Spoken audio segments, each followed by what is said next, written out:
Mod of Redemption is a mod in beta that has been recommended to me more than any other Terraria mod, so we're going to see what it has in store, and I must admit, quite like what I see. Last time I went through pre-hard mode in this mod, so if you'd like to see the early game of Mod of Redemption, then check out this video, or you can stay right here and see what it's got in hard mode as well as post Moonlord.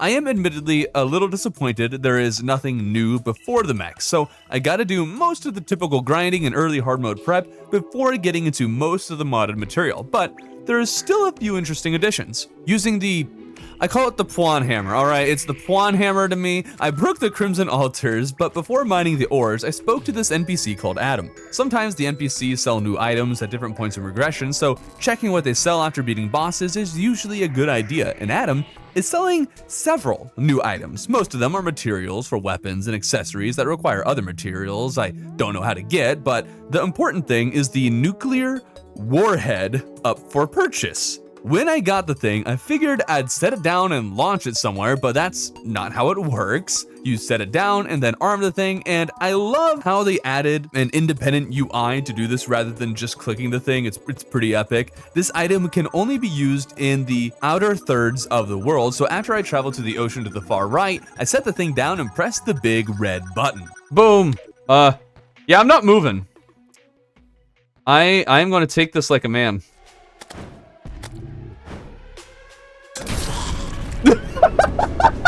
I did die. The ocean and surrounding area is now a nuclear wasteland with enemies suffering from radiation poisoning, except the zombies, that is. Hazmat? Why does a zombie have a hazmat? Nothing particularly interesting dropped from the enemies initially, and they were the only new thing I noticed. There's probably more to it, but I'll check it out later. For now, it'd be helpful to get set up with hard mode armor, and you never know what you might stumble upon when exploring. Don't get, we found a lab! We found one! There it is. I don't know why I was that excited, but there's a lab thingy, and I'm sure it'll be important later. I finished mining for adamantite, came across Skulldigger, whom I gave the wedding ring, which made him quite happy, and crafted the ranger armor set. Just wish there were more modded weapons available right now. Wasn't sure which class to go for since I hadn't come across any modded weapons in early hard mode, but my Amazon delivery drone did arrive with a lovely vanity set in tow. What? What? I accept this gift, and I shall wear it proudly. Okay. Whenever I play Terraria, one of the first weapons I just about always farm for, no matter what, is the Onyx Blaster. Thing is, it's not even my favorite strategy anymore. It used to be, but not anymore. It wasn't until I farmed the Dark Shards I needed and started working on farming the Dark Souls that I remembered my favorite ranger strategy, using the dart pistol or rifle over the Onyx Blaster. The dart rifle and pistol are just so underrated, and now I will keep on using them until people realize just how good these are. So instead of farming for souls to get the Onyx Blaster, I got 15, which is enough to make a Dark Key to then summon a Crimson Mimic. Before moving to the rest of the mechs and a little more hard mode farming, I needed to touch upon one pre-hard mode feature I missed last time. Someone in chat notified me that if I use this item called the Dead Ringer on a skeleton near the blue portal, that something special would happen, and indeed, something special did happen. I was given the ability to Spirit Walk, which, after mapping it to a key, gave me the ability to walk into the spirit world like the Avatar or something. The Skulldigger from earlier happened to be here, and giving him a Crux card, an item I also found earlier in the game, gave me a summon of sorts. Rather than counting as a summon proper, this card summons the Skulldigger using a material collected by killing ghosts in the spirit world. He doesn't take up a minion slot and actually has a set amount of health and thus can be killed by enemies. He's a useful summon, and apparently there's more skeletons around, and if I use the Dead Ringer on them, I can get more Crux cards and get different kinds of ghostly summons like this one. It's also possible that I would never have gotten Skulldigger if I hadn't been nice to him. Anyways, that's pre-hard mode content, so it's not going to help me a lot anyways. I farmed 2 Crimson Mimics, which was all I needed to get the Dart Pistol, killed a few Wyverns for Souls of Flight, and then tried to farm Ice Golems for a Frost Feather, but literally no Tundra enemies respawning, which made absolutely no sense to me, and the farming session was cut short as the twins spawned all on their own. I figured I might as well try to kill them, but I was totally lacking in mobility and potions, and that combined with them being the hardest mech boss for me personally, I was going nowhere fast. So I guess I gotta get some wings, and the easiest way I could think of doing that was farming for Souls of Light in the underground hollow. I also needed some of the souls for a mech spawner anyways, so twice the farming, twice the fun. Oh wait, I actually needed crystal shards as well for crystal darts, so thrice the farming, even better. After gathering enough souls, I still needed 2 more feathers, so I really quickly grabbed them to craft angel wings. While it was still day, I figured it made sense to find the shimmer really quick, because I haven't already. The Fargo's Mutants mod allows me to purchase boss summons, and if I beat Skeletron, then I could buy mechanical skulls and shimmer them for easy souls instead of farming for more. At least that was the idea I had. Each summon costs nearly 50 gold though, so it's not really cost effective, but whatever. Finding the shimmer is good anyways. It's just a little funky because the nuclear wasteland reaches down here, so the beautiful aether biome has been transformed into this irradiated mess. When the night rolled around, I took down Skeletron, and gosh darn it, the night nearly ended and I'm scratching my head.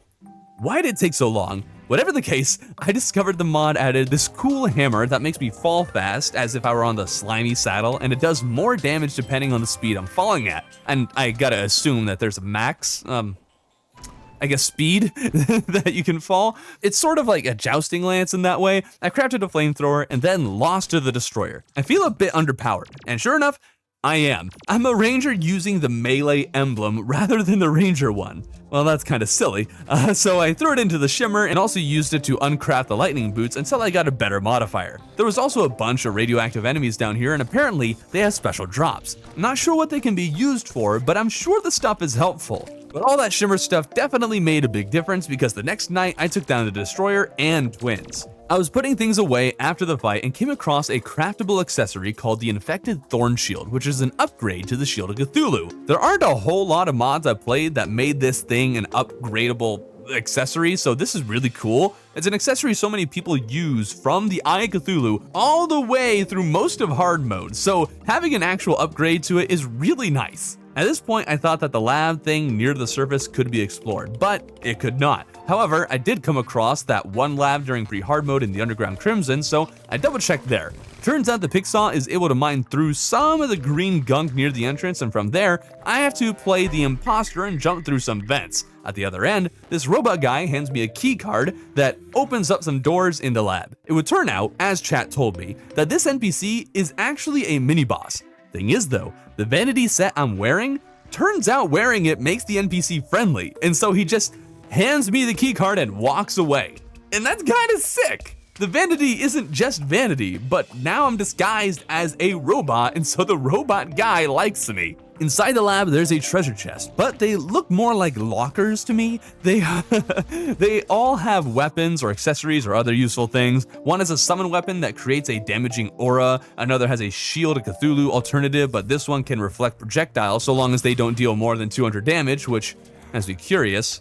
If I have enough damage resistance and high enough defense, could I reflect Moonlord's laser? That'd be pretty epic if I could. Even if I don't go for that build though, it's still a useful item.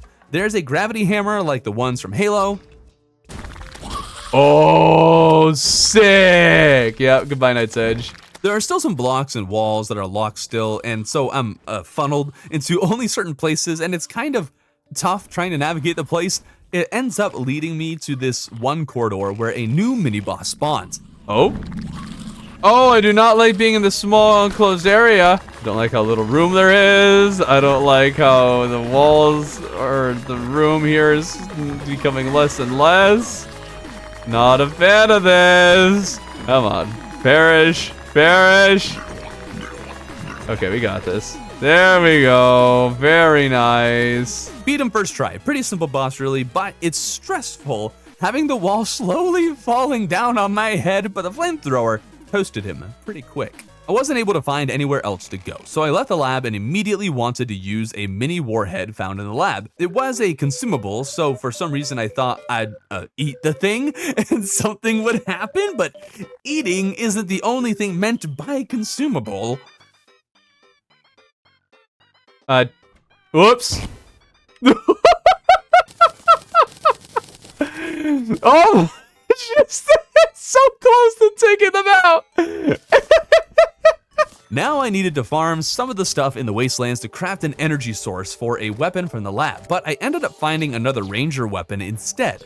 This thing is actually incredibly strong, but that's not the only thing I took from the radioactive biome. Did I radiate my home? Whoopsie. Whoopsie. Can I purify it? Oh, oh no. I found that medication in the lab as well, and good thing too, it cured me. Oh, and the percentage thing charging next to me is actually energy for the ranger weapon I found. That weapon is neat, but when the one dropped from the mobs does this, there's no contest. This brings me to the next modded boss, the King Slayer 3, which, well, what actually happened to King Slayers 1 and 2? Anyways, which I had to summon 3 times before a fight actually broke out. Wait, maybe that's why it's called King Slayer 3. Oh, he just whips out a gun. I don't like that attack. Oh, wait, is that he's doing a boxing stance right now. Hold up. Oh, okay, that time it did damage. Last time it didn't actually do damage, and I was very confused. Oh my goodness! It just whacks you across the world! Stay away from me! Stay away! I love doing the big beam. There we go, there we go. Oh, what? What do you mean it? Ah! We'll call it a draw then. Okay. Open inventory to make You know, I've been a good guy, so we'll call a draw. Don't distract me again. Okay. Adios. Dingus! Excuse. Alright, get.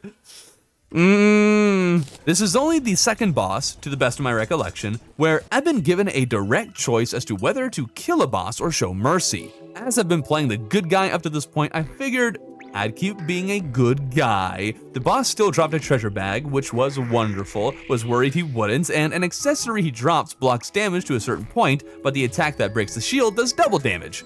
A bit of a double-edged sword, but it has me curious, so I'm using it. At this point, I moved on to the spaceship and mined into it at last. The boss was now chilling on the inside, and the boss bag had dropped a key that allows me to access all the chests here. There's a weapon for all the classes, but since I'm running Ranger, we'll focus on the dual pistols, as well as a piece of furniture or whatever that passively grows life fruit, making it perhaps one of the most useful pieces of furniture I have ever found. The guy in the ship has nothing interesting, but he does say he wants uranium, which I can't get at the moment as far as I'm aware, so I suppose I'll return to him. I mined all the chlorophyte I'll need, but I don't know if I'll be using it since the boss also dropped some stuff that let me create hard light armor. Perhaps it's below chlorophyte on tier, but it does have a special ability to fire a bunch of rockets at a target, which is just too fun to pass up. Only problem is that I forgot to use the ability, like, ever. Life fruit is also something you'd need at this point, so I slept for a bit, which helps life fruit and Plantera bulbs to spawn more. I guess it works better than just going to the jungle and looking. There still wasn't a whole lot of them though, and I used boom shurikens from Fargo's Mutants mod to clear out a massive area for the Plantera arena. I collected a number of things and went straight to fighting the big plant. Tech revolvers worked wonders against her in the first form, and then the flamethrower, which is already pretty effective against Plantera, but in Mod Redemption, the typing advantage of fire over plants made the thing even better against the boss, so she was really easy. Golem was a bit of a different story. The revolver still worked pretty well, and I had a shield that is supposed to deflect projectiles. I thought this might make me nearly invulnerable, but this boss created a problem with the small confines of the arena. Whenever I would deflect one of the projectiles, I would bounce backwards, and then I would be vulnerable to the several shots that were after that. So to dodge one, I would take multiple hits. The arena itself wasn't the best either, but whatever. I lost a golem, and the second fight I totally won. Just ignore the death screen, okay? The golem died, and that's all that matters. This brings us immediately to the Omega prototype, who is actually supposed to be fought pre-golem, but after Plantera, which has always been a weird place in regression to me. My instinct is always to go straight from the plant to the sentient hardened clay, so whenever a mod places a boss between them, I always end up fighting them after Golem anyways. But here we are at the Omega prototype. Oh. Oh my. Uh-oh. Get the gun! Oh no. Oh, what is that? Bright side, they're not seemingly that great at hitting you once. Oh, that didn't. Never mind. Wait, what? Oh, I'm out of bullets? You're kidding! Oh, that's... The fact that this boss will, at times, have the amount of your wing time is absolutely insane, and that alone made this boss leagues harder than I thought it would be. I fought the boss 2 more times and lost, and I'm wondering if I might need to do some more farming for better equipment, but the sword was so close to being destroyed in that last fight, so I figured I'd find out what happens once it breaks. So, the 4th battle was the one when I took down the sword and, well, you need to die a lot faster here. Okay. Pretty low. There we go. Got the sword. Nah. Wait, what? That was it? Turns out the sword is the only thing I need to defeat. But there is a little guy, and he's got a separate health bar, and I can't help but wonder, what would happen if I took him down instead of the sword? Might really change things considering how this mod works, but I suspect that'd follow the evil path, and I'm trying to be a good guy. I made a neat gun from what the boss dropped, and the funny thing is, the next boss is the same boss, but different. The moons in Martian Invasion are listed as being between the 2 boss variants, but if you ignore those, then you can go straight to the second boss, which I figured I'd do for the heck of it. Oh no. I'm liking this. This is pretty cool. There's a worm boss I can get behind. Oh, that's an epic explosion right there. All right, now the question is whether... Oh. We destroy the shield core. Then we can continue to make it vulnerable, which is what we really want. It'll get progressively... Oh, what the heck?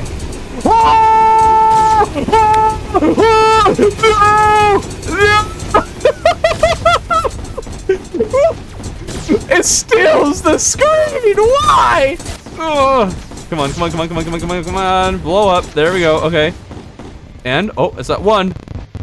Oh, did we first try it? Oh, let's go!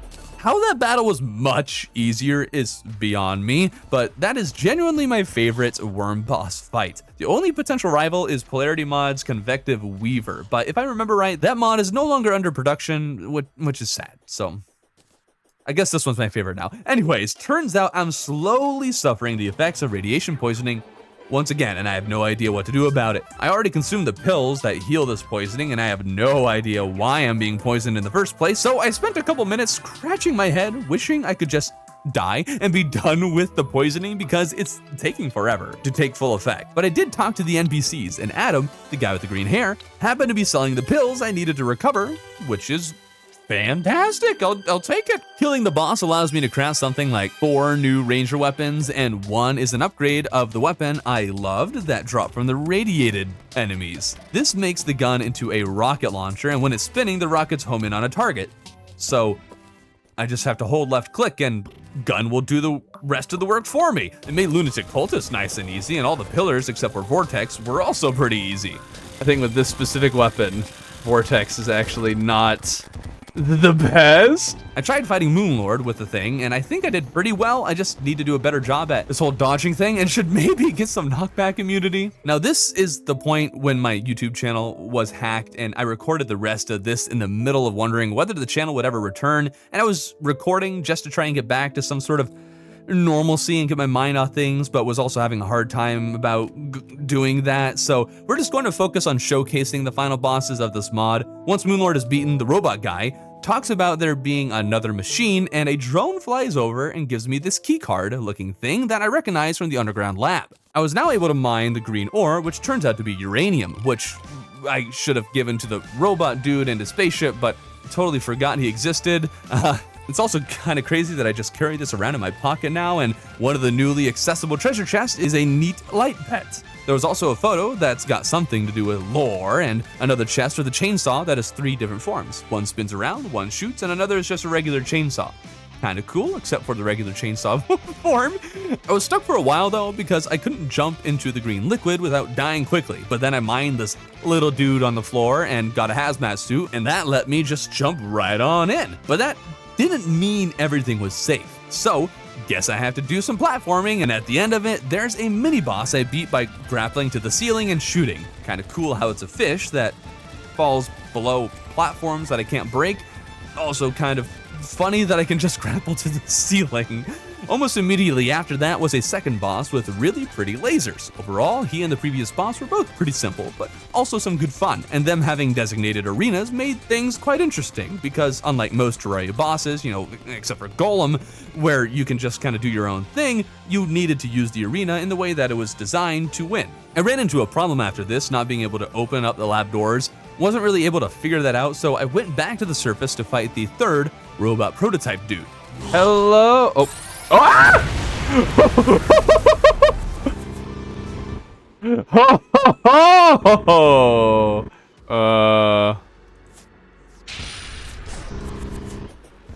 Oh no. Oh. What am I looking at?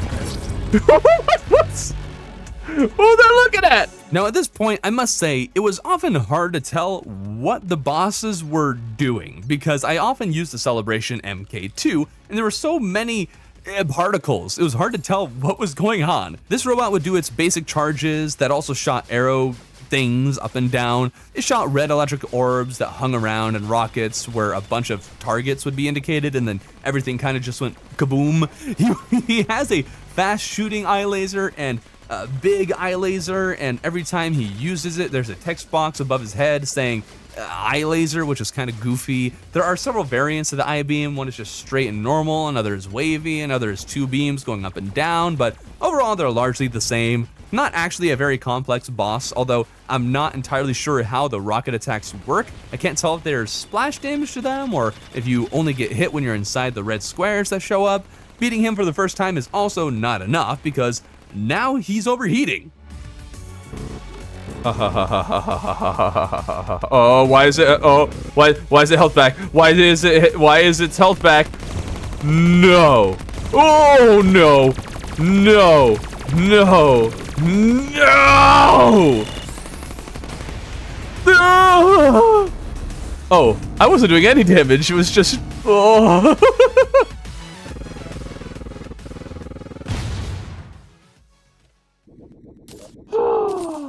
The robot guy mentions another boss that has me afraid, but I think it's not in the beta. Either that or it's not going to be a boss. Let's move straight to the next boss, and by that I mean I am still skipping the one in the lab because I couldn't get through the doors. It's kind of cool because in order to make the boss summon, you have to place the Eagle Crest Golem Eye into blocks in a certain formation. If I did have a critique, it's that I had no idea what stones of origin were and kind of just guessed. Maybe it's mentioned somewhere, but I just happened to guess the right block because you do have to place the right block. Regular stone won't work. I'm pretty sure it's only this one. When I summoned this post-Moonlord boss, it was very similar to the first pre-Hardmode boss, and I was a little disappointed, but just wait. Oh, wow.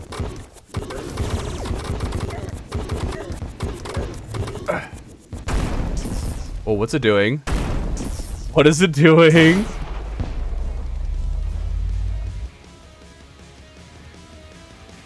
Oh, it's... Oh, that's sick. Oh, it's Thor. It's just Thor. Oh! Oh my goodness. Oh!